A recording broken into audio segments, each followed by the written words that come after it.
Hello friends, today we'll be starting a new topic named as what the isomerism, है ना। जैसा कि आप बोर्ड पे देख रहे हैं, we are starting with the isomerism.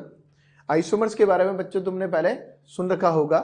Isomers हमारे वो वाले कंपाउंड्स होते हैं जिनके मॉलिक्यूलर फॉर्मूलाज सेम होते हैं बट जिनका केमिकल और फिजिकल प्रॉपर्टीज वेरी करता है। ठीक है, अभी तक जो डेफिनेशन तुम जनरली बुक्स वगैरह में देखते आ रहे होंगे या पढ़ते आ रहे होंगे वो ये था कि आइसोमर्स वो वाले कंपाउंड होते हैं जिनका मॉलिक्यूलर फॉर्मूला सेम होता है लेकिन स्ट्रक्चर्स डिफरेंट होती है। और अगर हम प्रैक्टिकलिटी में बात करें तो फिजिकल और केमिकल प्रॉपर्टीज का जो वेरिएशन आता है वो डिफरेंस इन स्ट्रक्चर की वजह से ही आता है, बट वो स्ट्रक्चर का डिफरेंस विदाउट 3D ओरिएंटेशंस भी देख सकते हैं और with respect to 3D orientations भी हो सकता है। तो compound having the same molecular formula but having different physical and chemical properties या biological properties are known as what the isomers. और कंपाउंड की जो प्रॉपर्टी होती है, this property itself is known as what the isomerism, है ना। अब अपने पास आइसोमेरिज्म के टाइप्स, कितने टाइप का आइसोमेरिज्म एक्चुअली हम ब्रॉडली डिफाइन करते हैं, तो we define the isomerism in the two categories. दो कैटेगरीज में डिफाइन करते हैं, जिसमें एक का जो नाम है वो कहलाता है हमारा स्ट्रक्चरल आइसोमेरिज्म और जो सेकंड वाला जो पार्ट है उसको कहते हैं हम यहाँ पे स्टीरियो आइसोमेरिज्म। ठीक है, जो स्पेस से रिलेटेड है या कह सकते हो कि स्पेशियल अरेंजमेंट से रिलेटेड है। स्ट्रक्चरल आइसोमेरिज्म का मतलब क्या होता है कि जब कंपाउंड्स या कह सकते हो कि जिन कंपाउंड्स के मॉलिक्यूलर फॉर्मूला सेम हो और उनका स्ट्रक्चर डिफरेंट हो without any reference to 3D, that means when the isomers are having the different structures without any reference to the 3 dimensions, then they are known as structural isomers, है ना।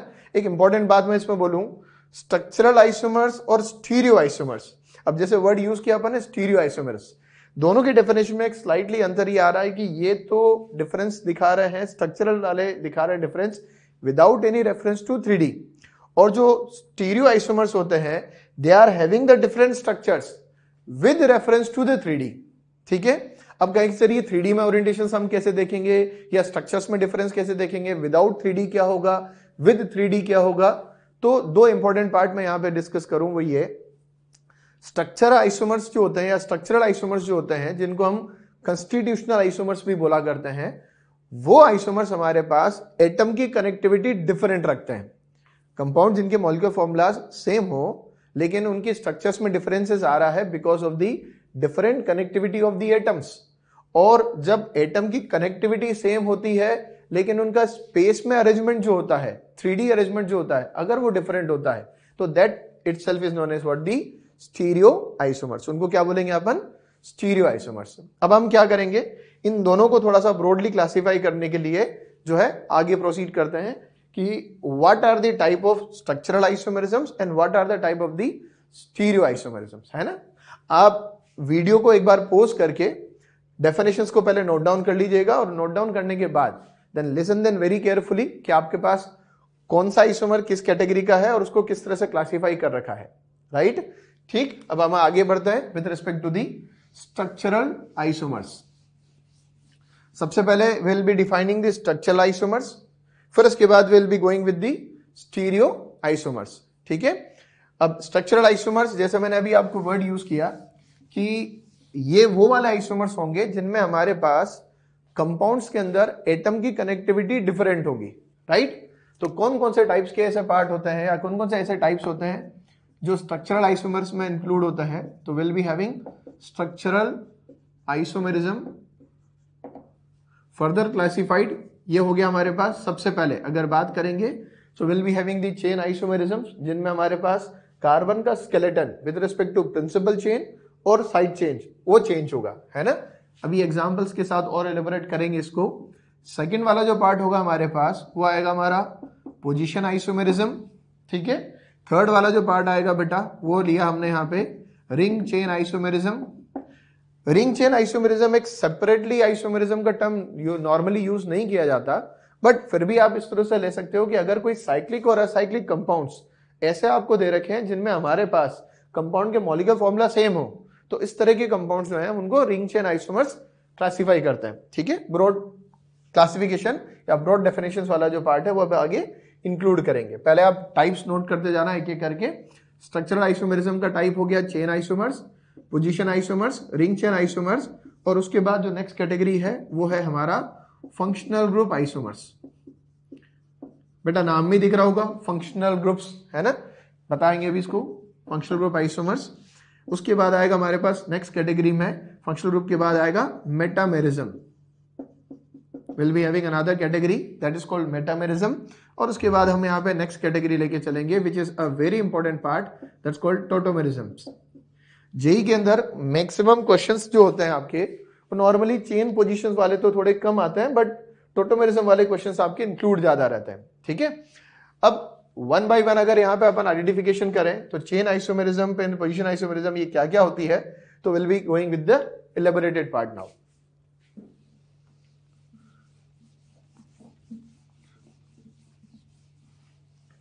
आप इसको एक बार note down कर लो कि कौन कौन सा टाइप स्ट्रक्चरल आइसोमेरिज्म का बताया गया है, और उसके बाद फिर will be going with the one by one classifications of all those parts. Done, ठीक, ओके। सो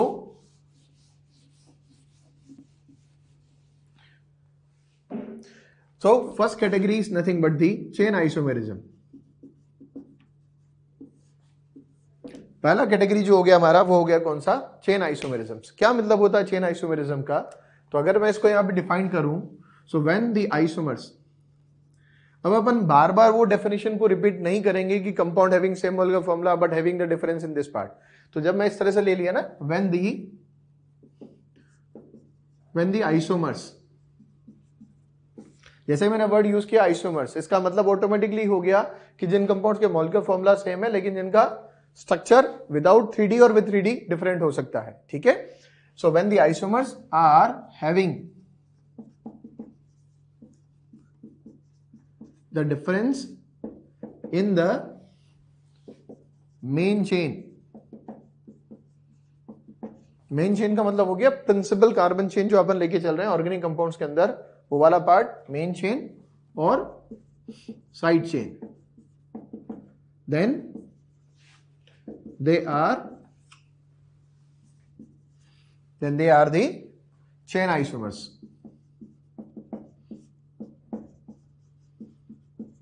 राइट, ठीक। ये बेसिक डेफिनेशन हो गई बेटा, राइट, क्योंकि अब चेन आइसोमर्स वाले पार्ट को डिफाइन करो, when the isomers are having the difference in the principal carbon chain या मेन कार्बन चेन, ठीक है, और the side chain, then they are known as what the chain isomers.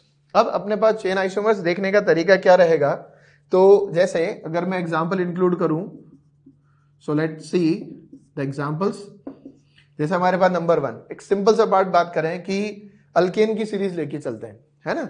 अगर मैं पूछूं तुमसे कि कितने number of carbon minimum alkane के लिए रिक्वायरमेंट होंगे to show the chain isomerism, तो अगर मैंने बात की यहाँ पे मेन चेन में डिफरेंस की या साइड चेन में डिफरेंसेस होने की, तो लाइट से कि अगर by the way if I से CH4 कि CH4 को चेन आइसोमर्स बन सकता है कि नहीं, तो कितने कार्बन है अपने पास यहाँ पे, सिंगल कार्बन। दैट मींस हमारे पास CH4 जो है will not be having any kind of difference in the another part, है ना, मतलब इसमें कोई नया आइसोमर आप क्रिएट नहीं कर सकते। इसी तरह से बच्चे अगर मैं बात करूं यहाँ पे नेक्स्ट CH3 की, इथेन की, तो this compound itself is also not able to show any kind of chain isomerism. क्यों, 2 कार्बन की चेन है, neither any branch can be created nor any substituent can be change for this part, ठीक है।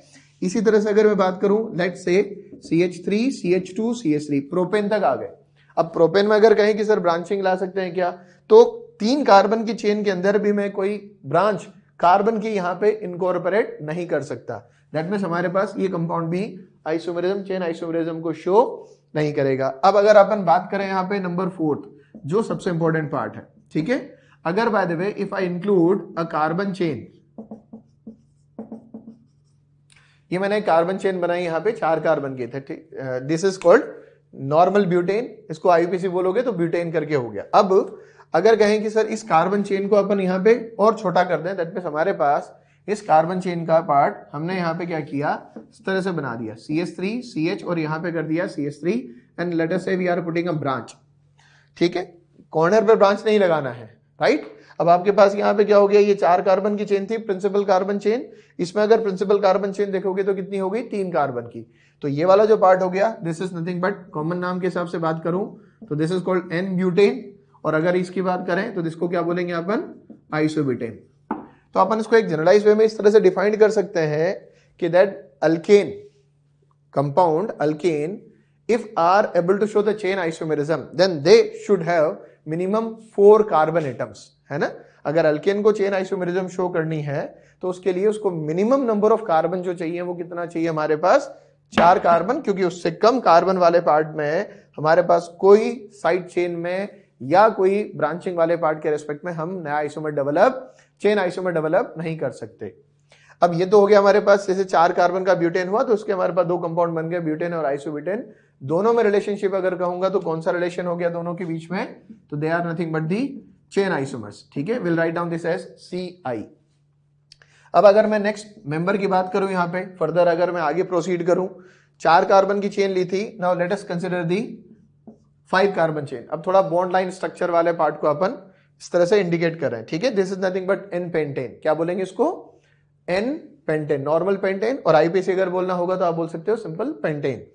अब अगर मैं यहां पे आइडेंटिफाई करूं इसको with respect to another isomer, अभी प्रिंसिपल कार्बन चेन कितना की है बेटा यहाँ पे 5 कार्बन, ठीक है। तो यहां पे अगर बाय द वे बात करें तो नाम हो गया इसका पेंटेन। अब मैंने क्या किया, इसी कार्बन चेन को थोड़ा सा 1 कार्बन कम कर दिया, राइट। कितने कार्बन की चेन कर दी मैंने यहाँ पे 4 carbon. We are putting the chain of what 4 carbon, 4 carbon के लिए किया। अगर मैं कहूं कि साइड में ब्रांच बनाई तो ये एकदम आइडेंटिकल कंपाउंड बन गया, so this is not an isomer. अब यहां पे अगर मान लो इसको साफ करें और यही ब्रांच अगर आपने यहां पे लगा दी, अब अगर आप प्रिंसिपल चेन काउंट करोगे तो या तो यूं लेना पड़ेगा 1 2 3 4 कार्बन की चेन, या फिर यहां से लेना पड़ेगा 1 2 3 और 4। नंबरिंग उस तरह से करोगे जिससे कि आपके पास सब्स्टिट्यूएंट पास में आता हो, ठीक है। Will get the lowest number of the carbon. अब इसमें अगर मैं देखूं तो यहाँ पे 1, ये 2, ये 3 और 4, principal carbon chain has now become 4 carbon. तो अब यहां पे नाम अगर लिखोगे तो ये हो गया हमारा 2 मिथाइल ब्यूटेन, ये कंपाउंड हो गया 2 मिथाइल ब्यूटेन। तो पेंटेन 5 कार्बन की प्रिंसिपल चेन है, 2 मिथाइल ब्यूटेन 4 कार्बन की प्रिंसिपल चेन है विद वन ब्रांच। तो this are nothing but known as what the chain isomers. इन दोनों को अपन अगर कहेंगे तो क्या कहेंगे, चेन आइसोमर्स। हमारे पास इस कंपाउंड के लिए एक और पॉसिबिलिटी बनती है, वो ये वाली पार्ट बनती है कि आप इसको देखोगे तो इस वाले पार्ट में यही चेन 3 कार्बन की कर दो, ठीक है। एक एक करके पहले तो लॉन्गेस्ट कार्बन चेन ले ली 5 कार्बन, उसको फिर 4 कार्बन किया, फिर 3 कार्बन किया। देखते हैं कितनी ब्रांचेस हम साथ में क्रिएट कर सकते हैं। अब हमने 5 कार्बन में से 3 कार्बन की चेन क्रिएट कर ली, कितने कार्बन बचे मेरे पास 2। अब 2 कार्बन बचे तो मेरे पास एक पॉसिबिलिटी तो ये है कि मैं एक ब्रांच इस तरह से बना दूं। अब अगर मैं ये ब्रांच इस तरह से बना दूंगा तो इस वाले पार्ट में 1 2 3 4, ये तो वही वाला कंपाउंड बन गया जो अपन ने सेकंड नंबर पे बनाया था। दैट मीन्स ये कंपाउंड और ये कंपाउंड डिफरेंट नहीं है। अगर मैं यहां पे इसी वाले पार्ट को हटा के एक ब्रांच यहां पे इस तरह से और बना दूं, अब अगर मैंने इस तरह से बना दी तो यहां पे क्या हो गया, ये हुआ मेरा 1, ये 2 और ये 3, प्रिंसिपल कार्बन चेन। अब किसी भी तरह से काउंट कर लो तो रेस्पेक्टिवली आपको 3 ही कार्बन मिलेंगे। कंपाउंड का नाम हो गया हमारे पास that is called 2,2 dimethyl propane. अब बेटा नाम से क्या सारा पॉइंट सिग्निफाई हो जाएगा इजीली। वो ये है कि अगर आपके पास प्रिंसिपल कार्बन चेन है कितनी 5 कार्बन की, तो ये नाम हो गया पेंटेन। ये वाला जो पार्ट है नेक्स्ट नंबर का देखेंगे तो ये हो गया हमारा 2 मिथाइल ब्यूटेन, और ये हो गया हमारा 2,2 डाइमिथाइल प्रोपेन। एक में प्रिंसिपल कार्बन चेन 5 कार्बन आ रही है, एक में प्रिंसिपल कार्बन चेन 4 कार्बन आ रही है, और उसके वाले अगले वाले एग्जांपल में प्रिंसिपल कार्बन चेन 3 की आ रही है। मॉलिक्यूलर फॉर्मूला सबका कॉमन है, they are nothing but C5H12, right, and these are termed as chain isomers to each other. ये आपस में क्या कहलाएंगे, एक दूसरे के चेन आइसोमर्स। क्लियर है बात? Some more examples will incorporate in this case. यहां तक पूरा पॉइंट क्लियर है बच्चे? एक बार आप दोबारा से वीडियो को पोस्ट कर लेना। वीडियो को पोस्ट करने के बाद then you find out that कि हम चेन आइसोमर्स को किस तरह से क्रिएट करते हैं। मैं एक बार डेफिनेशन को रिकॉल करूं, वो ये कि अगर हमारे पास आइसोमर ऐसे दे रखे हों जिनके अंदर डिफरेंस या तो प्रिंसिपल कार्बन चेन का हो या साइड चेन का हो। अब कैसे साइड चेन का मीनिंग क्या होगा? So let us find out those part also, ठीक है। You take down all those examples, आप इन एग्जांपल्स को लिखो so that you are able to visualise कि किस वाले पार्ट को अपन चेन आइसोमर्स बोलते हैं, ठीक है।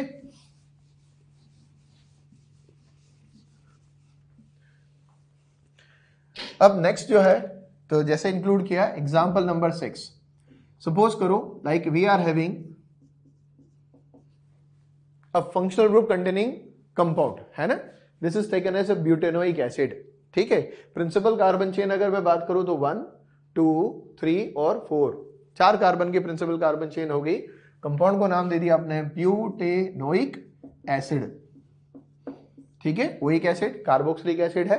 अब इसी वाले पार्ट को क्या किया, सेम केस यहां पे ये बना दिया। कितने कार्बन की चेन है फाइंड आउट करो, 1 2 एंड 3, नाम प्रोपेनोइक एसिड। अब इसमें 4 कार्बन, इसमें 3 कार्बन, तो इसके अंदर क्या करो, let us keep a branch, है ना, ये अपन ने यहां रख दिया CH3, चाहो तो लिख दो, अदरवाइज ऑलरेडी अंडरस्टूड है ही सही।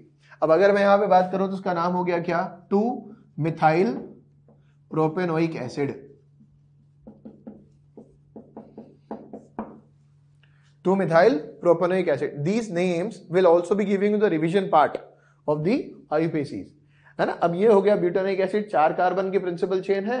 यहां पे अगर मैं फाइंड आउट करूंगा तो 3 कार्बन की प्रिंसिपल चेन है, वही same part, change in the principal chain हो गया। तो रेस्पेक्टिवली दोनों आपस में रिलेशन क्या हो जाएगा इनके बीच का, यहाँ पे they are the chain isomers. क्या बोलेंगे बेटा इनको, chain isomers, right. Now further more और देखते हैं, यहाँ पे फाइंड आउट करते हैं। लाइक जैसे ये एग्जांपल लिया मैंने, ये दे दिया आपके पास सिंपल बेंजीन, ठीक है। अब इस बेंजीन में क्या किया, एक अपन ने ब्रांच बनाई साइड में इथाइल वाली, ठीक है, C2H5 वाली एक ब्रांच अपन ने क्रिएट कर दी। अब इसी इथाइल वाले पार्ट में क्या करोगे, इसको ये लोकेशन कहीं भी चेंज करोगे तो उससे कोई फर्क नहीं पड़ना। लेकिन अगर आपने यहाँ पे क्या किया, इसी वाले ब्रांच को, जो साइड चेन 2 कार्बन की है, इसी वाली ब्रांच को ब्रेक कर दिया, ठीक है। अब साइड चेन यहां थी 2 कार्बन की, नाम था इसका इथाइल बेंजीन, इसको बोलेंगे अपन इथाइल बेंजीन, राइट। और जो सेकंड कंपाउंड अपन ने यहां पे ड्रॉ किया, that's basically called as what, the 1,2 dimethyl benzene, जिसको बेटा अपन जाइलिन भी बोलते हैं, ठीक है। This is also called as orthoxylene. When benzene are having the 2 substituent CH3 groups, then they are known as what, the xylene. Ortho position 1 2 की वजह से है, अगर यही पोजीशन 1 3 पे होती तो उसको मेटा बोलते, यही पोजीशन 1 4 पे होती तो उसको पैरा बोलते। अब आपके पास ये है कि जैसे ये 2 कंपाउंड्स लिखे गए हैं, इसमें मैंने बेंजीन वाले पार्ट को कहीं कोई वेरिएशन नहीं दिया, बट जो साइड चेन है मेरी वो हो गई यहाँ पे 2 कार्बन की, और यहाँ पे मेरे पास साइड चेन हो गई डिफरेंट वाले केसेस में 1 कार्बन की। तो when the side chain is also being differing in the isomers, तो भी बेसिकली ये दोनों एक दूसरे के रेस्पेक्ट में क्या हो गए, चेन आइसोमर्स। पॉइंट क्लियर है। इसको थोड़ा सा एक और एग्जांपल के साथ रिलेट करके देखें अपन। लेट्स से आपके पास यहाँ पे ये कंपाउंड दिया हुआ है, कंपाउंड का नाम हो गया साइक्लोपेंटेन। क्या नाम हुआ बेटा, साइक्लोपेंटेन। अब आप ये देखो, साइक्लोपेंटेन के अंदर मैंने यहाँ पे इस तरह से 3 कार्बन की चेन लगा दी, ठीक है, 1 2 एंड 3, 3 कार्बन की चेन लगा दी। ये हो गया मेरे पास प्रोपाइल साइक्लोपेंटेन, ठीक है। बाहर वाली चेन छोटी है, ये वाली चेन बड़ी है, प्रिंसिपल कार्बन चेन हो गई मेरे पास। अब इसी के अंदर अपन ने क्या किया, एक छोटा सा वेरिएशन ये किया कि प्रिंसिपल कार्बन चेन साइक्लोपेंटेन तो वही रखा, और इस जगह पे अपन ने यहाँ पे इस वाले पार्ट को ऐसे बना दिया। अब अगर आप देखोगे तो बाहर वाली चेन हो गई 1 2 3 3 कार्बन की, ठीक है, दैट्स कॉल्ड प्रोपाइल साइक्लोपेंटेन। और इसको अगर मैं देखूंगा यहाँ पे तो ये हो गया मेरे पास 1 एंड 2। मैंने साइड चेन को जो दी गई थी उसको ब्रेक करके 2 अलग अलग पार्ट बना दिए। कंपाउंड को, इसको तो बोल रहे हैं अपन प्रोपाइल साइक्लोपेंटेन, और इसकी अगर मैं बात करूं तो ये हो गया मेरे पास यहाँ पे 1 इथाइल 2 मिथाइल साइक्लोपेंटेन, ठीक है। तो दोनों चीजें अपने पास इस तरह से हो गई कि अगर आपके पास प्रिंसिपल चेन में वेरिएशन आए, वो चाहे क्लोज चेन हो या ओपन चेन हो, तो अगर प्रिंसिपल चेन में वेरिएशन आ रहा होगा तो भी आपको चेन आइसोमेरिज्म दिख जाएगा। और अगर बाय द वे आपके पास यहाँ पे साइड चेन में वेरिएशन आ रहा होगा, आउटसाइड द रिंग हो या कुछ इस तरह का पार्ट हो, तो in that case also you are able to say that कि ये दोनों के बीच में जो रिलेशनशिप हुआ वो हमारे पास क्या हुआ, they are known as what, the chain isomers. क्या बोलेंगे बेटा इनको, चेन आइसोमर्स। क्लियर है। तो एक बार फाइनली समराइज और कर लेते हैं, फिर और एग्जांपल्स को मिक्स करेंगे अपन दूसरी वाली कैटेगरी के साथ। Then will finally find out कि कौन सा चेन आइसोमर होता है, कौन सा पोजीशन होता है, कौन सा फंक्शनल ग्रुप होता है, कौन सा मेटामर होता है, एटसेट्रा एटसेट्रा। तो मेन डेफिनेशन हो गई हमारे पास चेन आइसोमेरिज्म की ये कि अगर कोई कंपाउंड्स आपस में या कोई आइसोमर्स आपस में प्रिंसिपल कार्बन चेन में डिफरेंस रखें या हमारे पास साइड चेन में उनमें डिफरेंस क्रिएट हो रहा होगा तो they are known as what the chain isomers. क्या बोलेंगे इनको? Chain isomers. ठीक है, नोट डाउन कर लो बच्चे इसको अच्छे से।